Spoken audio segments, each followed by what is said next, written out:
Okay, so that's the session started to record now. As I said, my name is Mark McCrory. I'm the course director for the Executive MBA, and a very warm welcome to everyone. Thank you for attending tonight.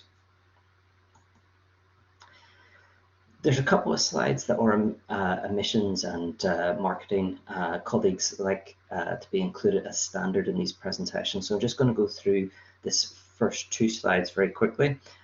If you're interested after tonight in applying for the Executive MBA or any program at Ulster University, you can do so through ulster.ac.uk. If you can't find the application system, feel free to send me an email and I'll send you a more direct link. A question we often get is there a closing date for applications? And for the Executive MBA, there isn't a definite closing date. We try to encourage people to apply before the end of August, but you can still apply in September, the first week of September, even possibly into the second week of September. But the closer we get to the starting date of the course, you may not get your application processed in time for the start of the program. So we'd encourage people to apply by the end of August, certainly the first week of September, but push maybe into the second week. If you are applying in September, let me know and I'll do my best to make sure that your application gets through the admissions process. The final thing just on this slide that I would say is if you do apply for the course and you don't hear from us within a day or two, it may be that you haven't completed the application. So feel free to email the admissions team or send me an email and I'll follow up because we have had that in the past where people haven't actually fully completed the application and have been waiting to hear and haven't heard back from us. This slide here has some details around fees and finance, and again, this is a slide that is standard across the postgraduate programs. So unfortunately, you'll see the first graphic there says the course fees. The course fees for the Executive MBA is one of the more expensive courses. So I was just checking before the webinar tonight, and the fees for the Executive MBA full-time this academic year, if you were to do the course in 1 year, is £13,430. If you were to study that over 2 years, that cost would be obviously spread over the 2 years with a very slight inflationary increase in the second year. There's flexible payment options available. There's 5-point or 10-point payment plans if you're self-sponsored. If you're an alumni of Ulster University, there's a 10% alumni discount. If you're self-sponsored and you're paying upfront your fees at once, there's a 5% discount, but that 10% and 5% can't be combined. And there's also loans, postgraduate study loans that are available up to the value of £5,500. So there's more information at ulster.ac.uk, or if you email me, I can direct you to the relevant details on those various bits and pieces. So today's webinar, or tonight's webinar more accurately, I'm going to briefly talk about the MBA programs at Ulster. I'm going to talk you through the structure of the Executive MBA, the modules you'll study, the assessment. I'm going to briefly look at the benefits for yourself, for your employer, and also I'm going to make the case for why you should perhaps choose our Executive MBA over some of the other programs that are out there. And then we'll have a panel discussion. We have Kate, Stephen, and Kenneth very kindly joined me tonight and have a discussion with them. And as I said, at that point, I'll stop the recording. If you have any questions about the program or anything that we've talked about, I'll be happy to answer those at that point. So MBA, there's really three things that I would like to highlight about an MBA. First of all, it's internationally recognized. There's many postgraduate business qualifications in the marketplace, but an MBA is internationally recognized. You can go anywhere in the world, do business anywhere in the world, and people know and understand what an MBA is. Second thing that I'll come back to later about an MBA is it's a general management course. You're not specializing in any one particular area. It's a generalist course, and we'll look at the modules that you'll study and the content of the course in a couple of slides. And then the final thing is it's not just about developing business and management knowledge and skills and enhancing the knowledge and skills that you have, but there's a very strong element of personal development within the program as well. So that's the MBA in a nutshell. At Ulster University, we have three main MBA programs. We have the Executive MBA, which I'm going to concentrate on tonight. The Executive MBA is offered part-time and it's offered full-time. It's for experienced managers and professionals, people who are established in their career. Typically, most students will study part-time. We'll have a few people will study it full-time. They might be taking a career break. They might be relocating back to Northern Ireland after a period working overseas. But most people will be part-time. And the majority of the students will be home local students. So we'll have a couple of international students every year on the Executive MBA, but the majority will be home students. The MBA, or the MBA with Advanced Practice, then is the other main version of the MBA, and this targets recent graduates or those who are earlier in their careers. This tends to attract home students, recent graduates, but also quite a significant number of international students. So tonight I'm going to focus on the Executive MBA. If you have any questions about any of the programs, I'm happy to answer those. But the focus tonight is on the Executive MBA. In terms of the MBA, it's been running at Ulster University for just over 40 years, and we have well over 3,000 MBA graduates occupying senior positions. And these are just some examples of the local business leaders that have graduated from the MBA at Ulster University.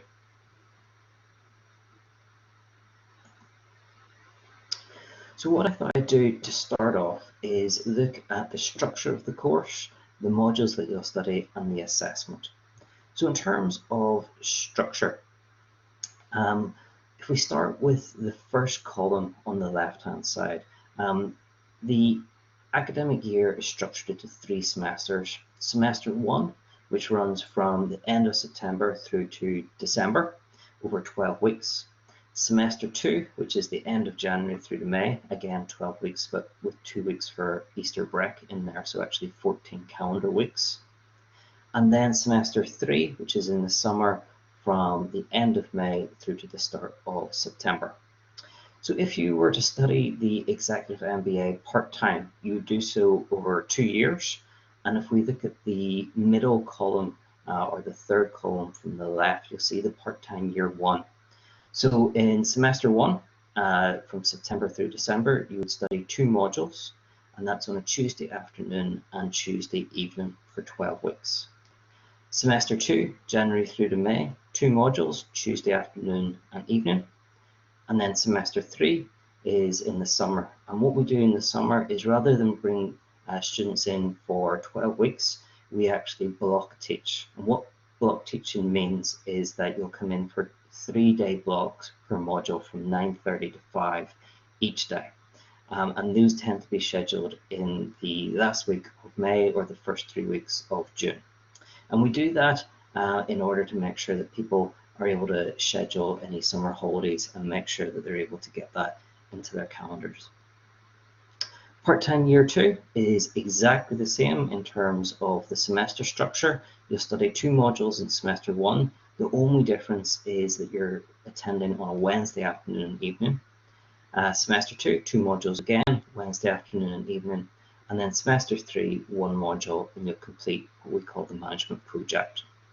And if you're studying the course full-time over 1 year, then you'll study the year 1 and the year 2 simultaneously. So you'll be in with the year 1 students on a Tuesday and the year 2 students on a Wednesday, and be doubling the modules that they're taking. So that's the structure of the course. In terms of the actual modules then that you'll study,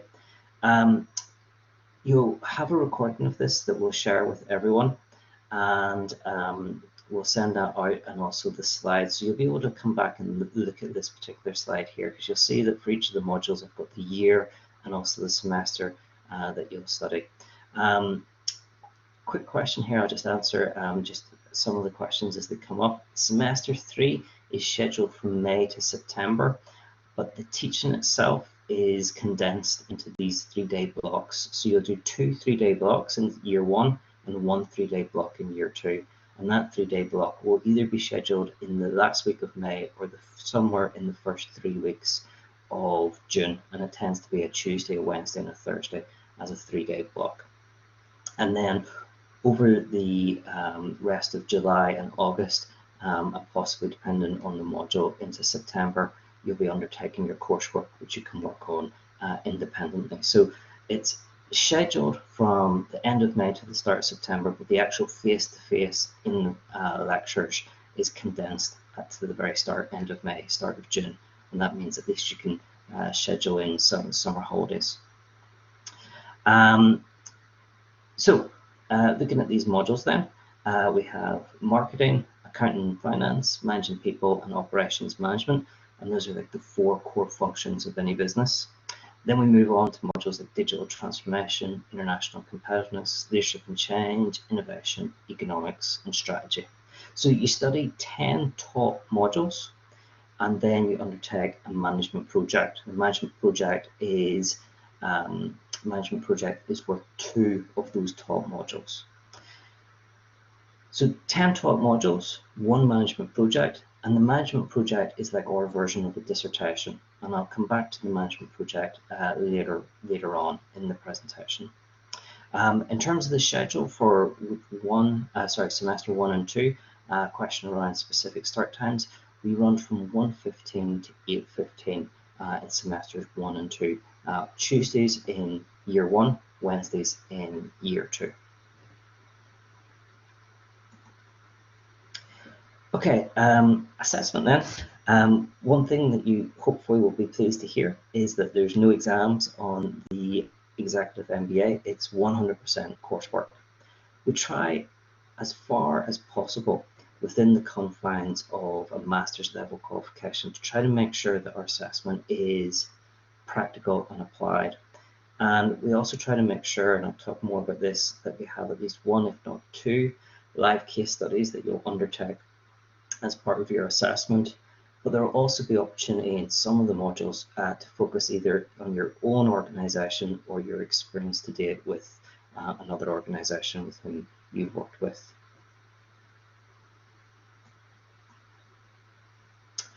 So in terms then of the benefits of an MBA, and the Executive MBA in particular, focus on for tonight.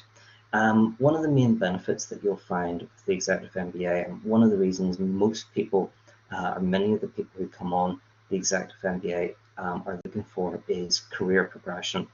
So this is a quote here from David Reed, who's an MBA graduate now. David provided this last year, so it's actually 5 years now since he completed his course. And you'll see there that in those 5 years, he's progressed through 3 senior roles within his organisation. He's talking in this quote about how he's been able to try to use the MBA to help on that journey and process. So career progression for a lot of people is going to be one of the main drivers and the benefits that they're seeking from the program. For some people, however, the reason they're thinking about an Executive MBA is that they might be considering a pivot in their career. They may be thinking about changing their sector or changing their role entirely. They've built up a certain level of expertise in their own particular area, and they're trying to think about making a transition in their career. This is an example here of one of our graduates, Michael Holland. Michael was a healthcare practitioner within prosthetics and orthotics, and he was interested in moving out of that into management. So he actually was able to use the MBA to build on the knowledge and experience that he had gained in a very specific area, and then actually transfer coming out of the MBA into a management consultant role with PricewaterhouseCoopers, and he's now moved on as a global head of facilities with Cure International. So there will be some people who are interested in an Executive MBA because they're thinking about a transition in their career, moving out of the sector that they've developed their profile in currently. Sometimes we'll also have people who are thinking about the MBA because they are thinking about stepping out of a corporate role and setting up their own business. An example here is Alan Graham. Alan was working for Chain Reaction Cycles, and he actually took the MBA and then set up his own business, Scribe Cycling. And in this quote, he talks about how the MBA helped him to do that. Going back to the definition of an MBA, it's a generalist management qualification, so it equips you with knowledge and skills across all different facets of businesses. That's useful for career progression because oftentimes career progression requires you to take on a wider focus on the organization for which you're working for. But it also helps if you're thinking about setting up your own business and building on the skill set that you already have. Another one of our graduates, Colin Marks, also set up his own consultancy after completing the MBA. And one of the things he talks about in this quote here is the network that he gained through the MBA, the network that he had with his fellow classmates, with the lecturers within the business school, and also in terms of some of the guest speakers that we brought into the program. And network is one of the key benefits I think everybody gains from the Executive MBA. There's no typical MBA student. Whenever you look at a classroom on the Executive MBA, you'll have a senior manager from a bank sitting beside someone who has set up their own business and has no formal qualifications, sitting beside someone who is an engineer within manufacturing. So there's no typical profile for an Executive MBA student. People come from all different sectors, people come from all different professional backgrounds within those sectors. We'll have private sector, we'll have third sector. Don't tend to have too much on the public sector, but certainly we'll have the whole remit of private sector and third sector on an Executive MBA program. And one of the big benefits is hearing as much from your classmates as it will be hearing from your lecturers.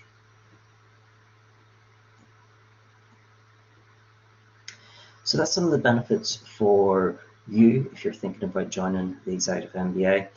Some of you may be in the fortunate position where your employer is asking you to consider undertaking the program. Some of you may have to make the case to your employer for why they should give you the time out or help sponsor the fees for the program. So some of the benefits for your employer.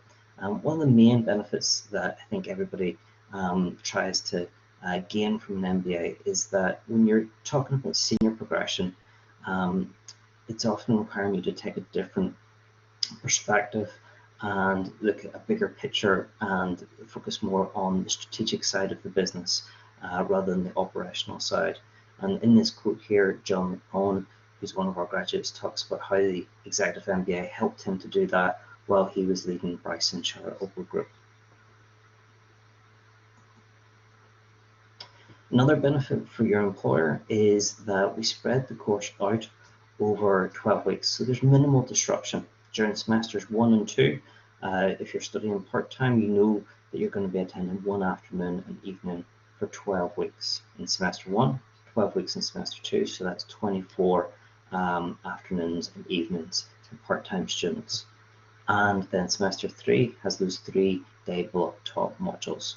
So there is minimal disruption in comparison to if the whole program was block taught.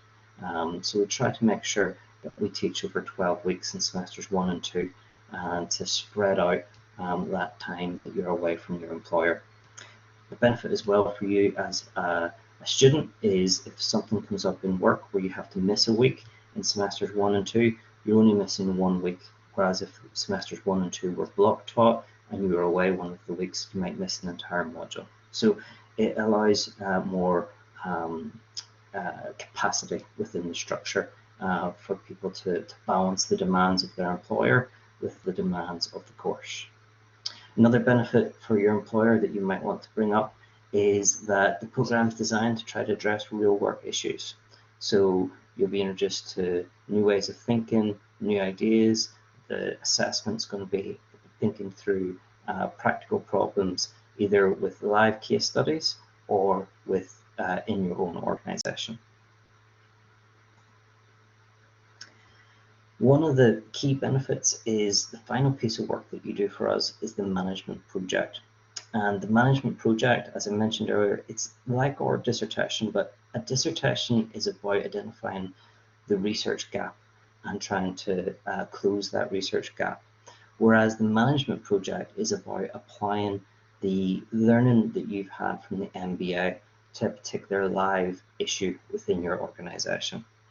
So this is an example here of Cara McAleer. Cara, with her management project, she actually scoped out a problem within our organization and made a number of recommendations. And then subsequently, these are some of the benefits that those recommendations led to within the organization. Now, this is on the extreme side. It's not expected that these level of benefits would accrue from everybody's management project. It's a very practical, very applied piece of work that hopefully leads to some real value to your employer or to whoever you do the project with. So some reasons why you should think about our Executive MBA. One of the reasons why we think you should consider our Executive MBA is the guest speakers that we try to bring in from industry. Within all the modules, we try to have guest speakers to talk about how the topics and the concepts that we're looking at on the program actually apply to their organizations. And that gives you a chance to discuss that with them, to ask them questions, to compare it to what's happening within your own business, within your own sector. And there's real value in that process. We try to make sure that the program's interesting and engaging. One of the ways we do that is through live case studies. So in one, if not two of the modules, what we'll do is for the assessment in that module, we'll bring in a local organization, a senior leader from that organization who will present a problem that they're facing, and then in a group who will work on that problem as your assessment for that module. So an example from 2 years ago was with Musgrave Group, focusing particularly on their Centra brand. The students worked on a particular issue that they were facing around that, and then they presented back in week 12 to Musgrave senior leadership, and also presented a report on that. A few other issues with our Executive MBA, or a few other aspects that I would highlight. There is the personal development residential, which we offer during the program. Now, we used to run this as an induction residential, but we've moved away in the last year from that. So we'll schedule during the program a personal development residential that we'll offer. We have dual accreditation with the Chartered Management Institute, and that means that if you decide to take up this optional extra, though there is an additional fee for it to the CMI directly, but if you decide to take that up, you'll also graduate not just with the MBA from us, with the Level 7 Diploma in Strategic Leadership and Management from the Chartered Management Institute. We also, on the Executive MBA, have a link with Harvard Business School, so the International Competitiveness module that you will study with us, the lecturer has been trained in the approach and the delivery of that module from Harvard Business School, and is using their materials locally contextualized on that particular module. A few other reasons why you should think about our Executive MBA. The support from our course team. Tom Houston is talking here about having been out of education for over 20 years. And he's a good example of somebody that actually came into the program without a primary degree. He was very anxious about the thought of studying a Level 7 master's qualification. But we make no assumptions about anybody that comes on the program. Most people who join the program will have a degree, but that degree may have been in engineering or chemistry or accountancy. So it may not prepare you to the type of assessment that you're going to undertake with us. So no assumptions are made, and we put a lot of support, particularly in that first semester. It's why we only accept students onto the program in September rather than have a entry at the start of each semester. So students all join together in September, and then that means that we can spend a lot of time in that first semester helping to build students up to make the most of the program. The course team on the Executive MBA are all established academics. They, on average, have 10 years experience in executive education, but a lot of our team will actually have had a career in industry before they joined the university. A lot of them will have done their PhDs part-time while working within the university, within the course teams. So they have a practical experience. Most of the team will be involved in academic enterprise, or they'll be involved in international research projects. And in the most recent research assessment exercise that's ran by the UK government, it reported 90% of our research was judged to be internationally excellent or world leading. And that actually places us in the top 20 out of over 100 business schools in the UK. So something we're very proud of. It's just come out in the last few months. Okay, so really that was an overview of the MBA programs at Ulster, the structure and the modules and the content, the benefits for yourself, the benefits for your employer, and some of the reasons we think you should think about us as an institution. What I wanted to do at this point is to hear from some of our recent graduates. So I have three graduates who kindly agreed to take part. Stephen, Kate, and Kenneth that are joining us tonight. So if you're happy enough to enable your cameras and maybe just start off by asking each of you to introduce yourself. So if I could start with Stephen. How you doing, everyone? My name is Stephen Dallas. I'm Chief Executive of a third sector organisation called the Bytes Project. Okay, thanks, Stephen. And as I said earlier, we tend to find on the Executive MBA that we have people from across the private sector and third sector on the programme. So a good example here with Stephen. Kate? Yeah, hi everyone. I'm Kate Lynch. I'm the Operations Manager for Ensor Glass Derrylin. We are a container glass manufacturing facility delivering world-class quality to our customers while achieving business objectives. Excellent. Thank you, Kate. And lastly, Kenneth. Hi guys, my name is Kenneth Malloy. I'm the Commercial Director for our family business, which is called Event Centre. We provide structural solutions to the event industry, and in particular the sports broadcasting industry. Excellent. So Stephen, Kate and Kenneth, thanks so much for taking the time to join tonight. It's a good example of the diversity of students within the Executive MBA. So you've got third sector, you have manufacturing, and you have family business.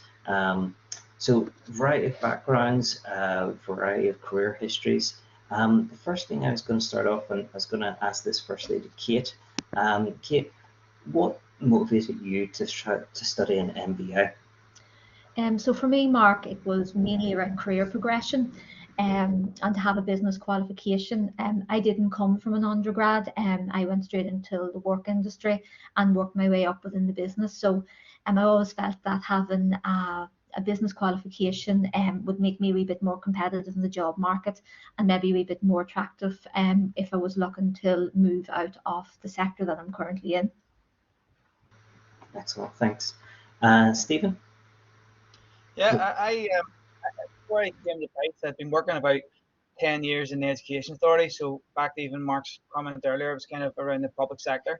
And I'd done a lot of things around strategic management, a lot of things around like managing hundreds of staff, lots of things around kind of, developing services and developing innovation and all those kind of things. So I read through the list of modules that Marcus just went through tonight and went, I could do with actually learning how to do those things now that I've done them.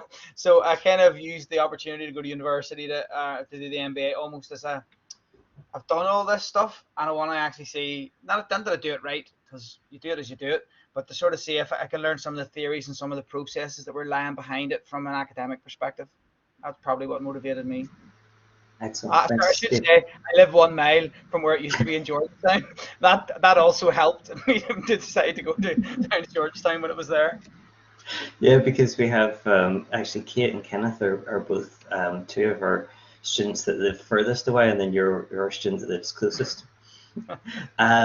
What you said as well there is interesting. I've heard that a lot over the years, is that the modules that you study and the concepts, people in the Executive MBA they've built careers, they've done projects in different areas, and some of what you'll cover on the course is about actually putting names and models to things that you've intuitively done or you've seen other people do, and some of it is about then, okay, well, I didn't think of that, but that's something I'll do next time differently, or some of the modules you'll be stronger at, you'll have more experience at, some of the modules will be completely fresh to you. So yeah, it's good to hear. And Kenneth, what motivated you to join the MBA?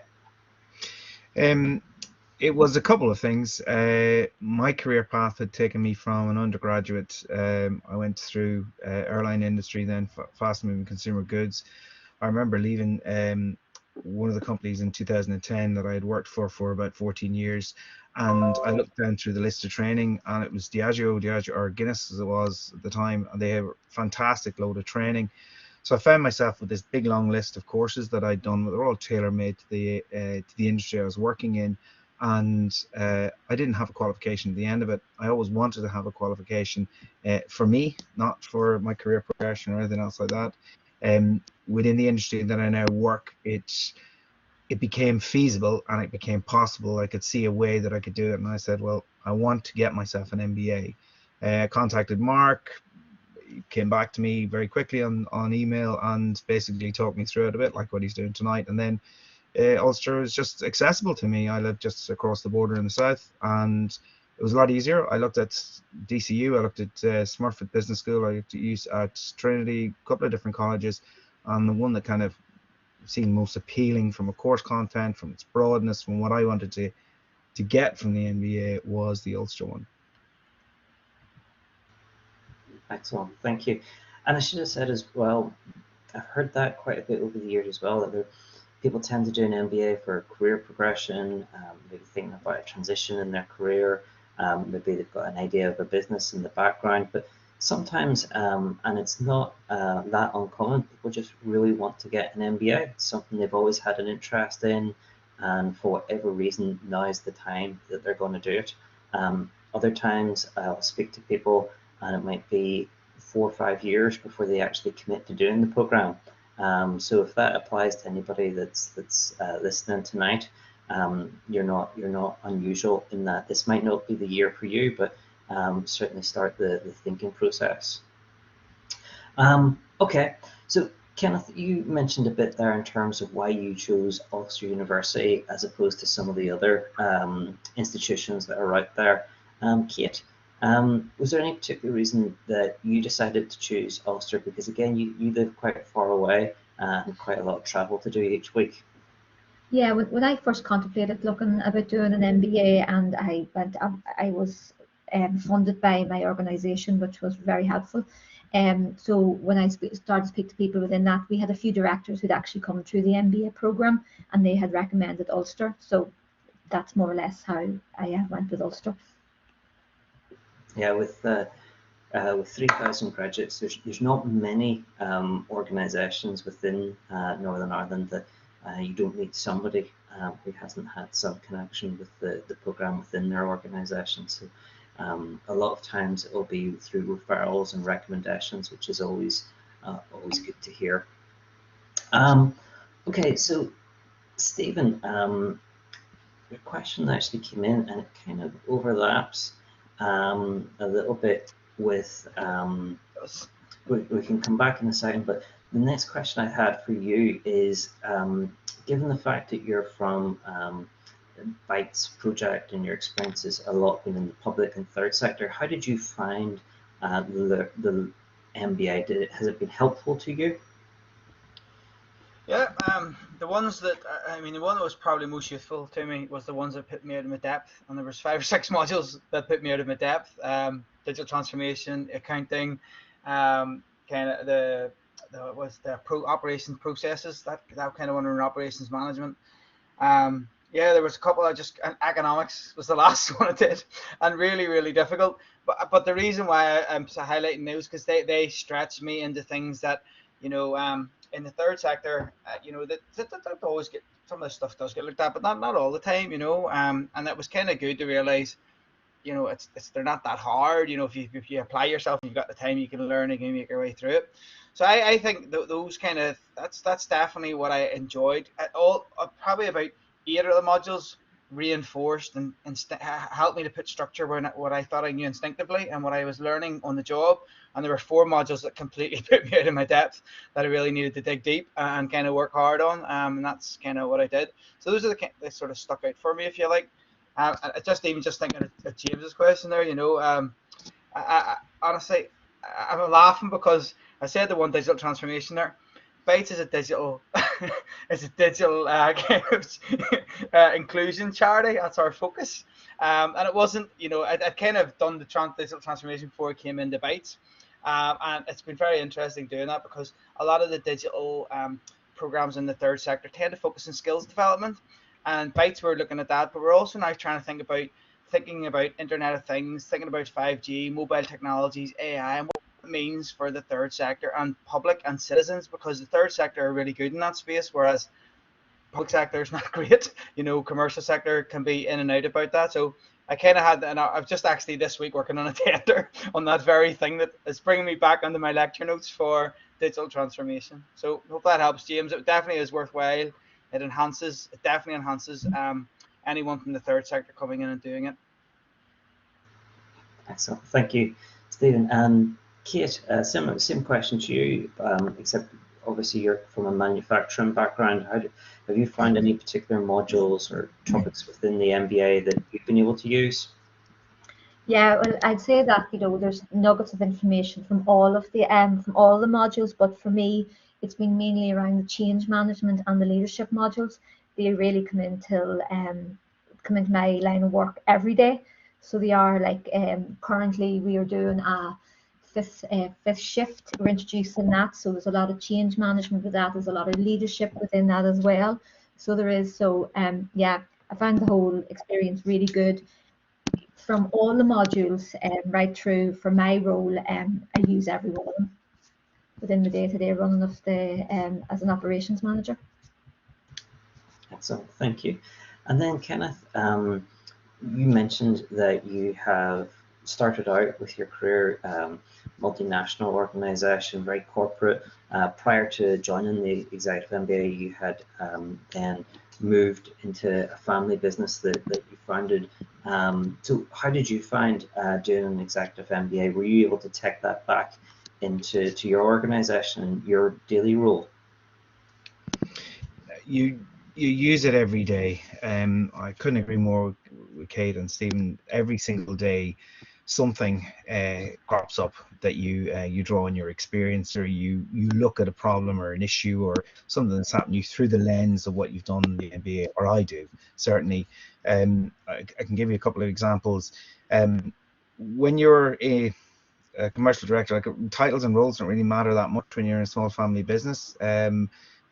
You are your own HR manager, you are your own operations manager, you are your own commercial manager, sales manager, so on and so forth. So every role, every major part of your business, you got to take a look at. So the MBA is incredibly attractive towards that because it covers so many parts of your entire business, or the business of my family's business.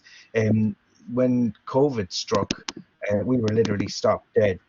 Absolutely devastating. The events industry stopped. Broadcasting still continued, but we couldn't get out there to help our broadcast partners, Sky or BBC or NBC Golf or any of the rest of them. So we had to pivot, and we had to change our business model slightly. We had to do things a lot differently. So at the time, it was really funny because we were doing innovation and entrepreneurship as the module, and it just dovetailed directly into the business experience that we were having at the time. So we successfully came through it. I didn't let one guy go. Or one person, one employee go. Everyone got 40 hours a week, and everyone got employed, and everyone got the wage at the end of the week. So there's no doubt that the MBA helped me get through that and helped all of that change. I agree with Kate. The defining thing about business at the moment, I believe, is change, and it is the constant, and it is the new normal. And everything within the MBA was, how do you manage these changes that may well happen within the business? And COVID's been a very challenging time across businesses, and it's something even outside of COVID times that I often reflect on is it's not easy with the types of roles that people have that are on the program. People have their family commitments, pursuits outside of work that they're committed to. and then they'll be putting study in on top of that. And it is remarkable what people do while they're studying the MBA, but equally it's a concern that people have coming on to the program. So I was just wondering, in terms of how do you balance that, maybe to Kenneth first, how did you find the balance of studying the Executive MBA, your day job, which is an all-consuming role, you've a family as well. How do you balance, and how did you find that experience over the 2 years in the program? I think for me, I can only speak from my own point of view, my own experience, is that you kind of apply those courses that you went on in the big corporates, or you read about, like Franklin Covey, 7 Habits and things like that. You schedule the big rocks, essentially. Lots of things in life are gravel, and they'll fit in at some other point, and you become very, very good at time management. The second thing, which is a crucial importance, is your support network, family, extended family, outlaws, people who look after the kids when you're saying, actually, I'm going to be home late next week, whatever. It's just having those things in place, and then understanding that when you do have downtime, you do have to pay it back. That's the only bit of advice I can give, because you let anything consume it as much as you allow it to, but you must schedule the big rocks, and the big rocks are your own personal development. But for me, my own personal development, my family, my business, those are kind of the friends, so on and so forth. Those are the big rocks. Yeah. A question I often get asked, and Kenneth, Kate and Stephen, feel free to come in here and say if you feel this is not accurate, but a question I often get asked is, how much time do you need to dedicate outside of your at home, outside of university? So something I would often say is that if you think about semesters 1 and 2, you're going to be in 6 hours a week with us in semesters 1 and 2, 1:15 to 8:15, because there's an hour break in there for some dinner. But you're going to be in from 1:15 to 8:15, 6 hours a week. So you need to sort of think about between 6 to 12 hours per week of your own time, and where you can fit that in. Now, everybody's different. Some people will be very structured in their approach, and they'll dedicate that each week.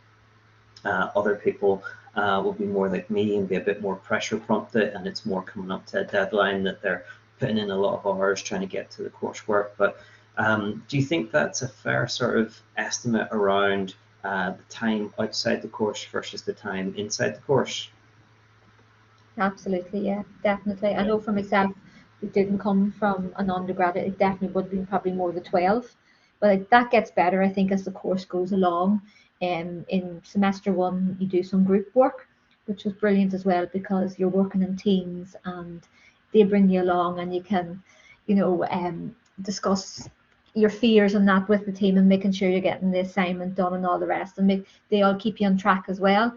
So, but definitely for me, it would have been 12 hours, definitely. I think you become quite imaginative with your time. Like, I know Kate and certainly Maeve, and we were traveling a lot of the times when we were on the first couple of semesters, and you find instead of sitting at an airport waiting for your flight and looking around you, you take that hour and you have your laptop and you're reading whatever article, or you begin to write. You become quite imaginative in your time. So it's kind of hard to say 6 to 12 hours. It could be 12, 13, 14 hours, I don't know, but you just become smart. You find really good windows where you say, well, actually, that's an hour that I wasted. I'm going to now use it to read something. You become quite good. Well, I certainly became quite good about having stuff stored in a little data stick that I could read later, or apply, or write out, whatever. Yeah. I think the worst semester is the first semester, and that's because people don't know until they get the first couple of assessments in and they get the feedback, and then they start to get a better understanding of the expectations. And again, goes back, one of the reasons we don't allow people to join outside of September is that means everybody's together and everybody's at the same point in the journey and helping each other along. Okay, just conscious of everybody's time. Kate, if you had to give one piece of advice to anyone that's thinking about an MBA, what might that be? Go for it for a start. don't be afraid of it, because the university are fantastic and they really look after you well, as well, with regards to, don't be afraid of teamwork. I know some people might be afraid of that. You know, as I would say, pick your team well. So what for me, it was the last one, standing in the bar on the personal development day, which worked great. So it did. Life will happen, and it's just try and stay organized. And if you can't, there's always an extension. That's my advice. What about Stephen? If I was to ask the same question, if you one piece of advice, what would that be? I'm going to go with the practical stuff. So Ken and Kate love this. If you like your food, tell Mark what you want to eat during your breaks, and make sure it's very, very crystal clear. Second of all is probably a serious one. It's probably relates to the last point. Your summers are not the same for 2 years. Your summers are not the same. And I think you have to put yourself in that mindset, because especially the last summer and that kind of condensed period of time and doing your assignments, it is not easy, and you have to do what Ken and Kate have already said there. But that'll be my two ones: food in the summertime. Yeah, I think the Executive MBA is almost like a marathon. Not that I have ever done a marathon, nor will I ever do one, but you do see people starting to get tired about 2/3 of the way through, and then the momentum starts to pick up again, and everybody's in together, and as a group you kind of pull each other along, and people who join think that maybe do the course over 3 years end up doing it over 2 years rather than 3. So okay, really then, what I'm going to do at this point is I'm just going to stop the recording,